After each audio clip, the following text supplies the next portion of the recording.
সারা দেশে নির্বাচনের শেষ দিনের প্রচারণায় ব্যস্ত প্রার্থীরা জনসভার ভোটারদের মন জয় দিচ্ছেন নানান প্রতিশ্রুতি।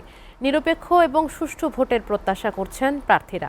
গণমিছিল এবং শোভাযাত্রায় উৎসবের আমেজ ছড়াচ্ছে বিভিন্ন জেলায়। বিএনপি শীর্ষ নেতা এবং সংসদ সদস্য প্রার্থীরা ভোটারদের কাছে ভোট চেয়েছেন। জামাতে ইসলামের প্রার্থীরাও প্রত্যাশা করেন বিজয়ের। প্রতিনিধিদের পাঠানো তথ্য এবং ছবিতে ডেস্ক প্রতিবেদন। উত্তরের জনপদে বইছে নির্বাচনী হাওয়া, আর সেই হাওয়ার সঙ্গে মিশে আছে পরিবর্তনের প্রত্যয়। দিনাজপুর ৬ আসনে বিএনপি মনোনীত প্রার্থী প্রফেসর ডাক্তার এজেডএম জাহিদ হোসেনের পক্ষে চলছে অবিরাম প্রচারণা। স্থানীয় বিএনপির নেতাকর্মীদের অংশগ্রহণে নির্বাচনী শোভাযাত্রা সৃষ্টি করে উৎসবমুখর পরিবেশ।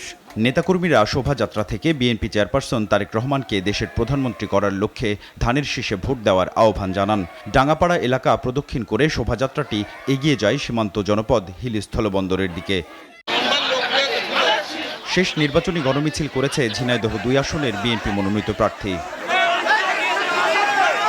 নাটোর ২ আসনের বিএনপির প্রার্থী অ্যাডভোকেট এম রুহুল কুদ্দুস তালুকদার বলেছেন, দীর্ঘ ২৪ বছরে দেশের মানুষ ভোট কেন্দ্রে যেতে পারেনি, ভোট দিতে পারেনি।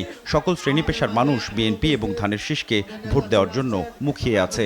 তিনি সোমবার সকালে নাটোর শহরের হুগলবাড়িয়া বিহারি পাড়ায় নির্বাচনী মতবিনিময় সভায় এসব কথা বলেন।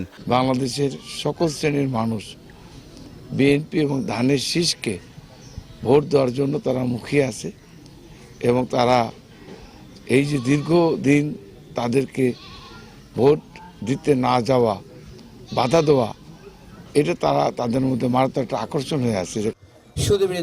বরিশাল ১ গৌরনদী অগলছাড়া আসনে বিএনপির মনোনীত প্রার্থী জহির উদ্দিন স্বপনের ধানের শীষের প্রতীকের পক্ষে হিন্দু সম্প্রদায়ের সাথে নির্বাচনী প্রচারণা সভা করেছেন বিএনপির নেতৃবৃন্দ।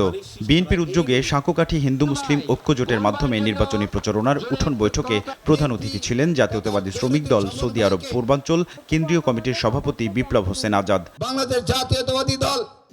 এদিকে লালমনিরহাট ৩ সদর আসনে বাংলাদেশ জামায়াতে ইসলামী মনোনীত প্রার্থী অ্যাডভোকেট আবু তাহের নির্বাচনী ১০ দফা ইশতেহার ঘোষণা করেছেন।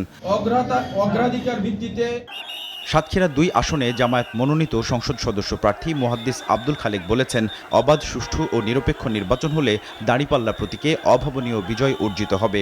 নির্বাচনী প্রচারণা সমাবেশে প্রধান অতিথির বক্তব্যে তিনি এসব কথা বলেন। SATV news desk.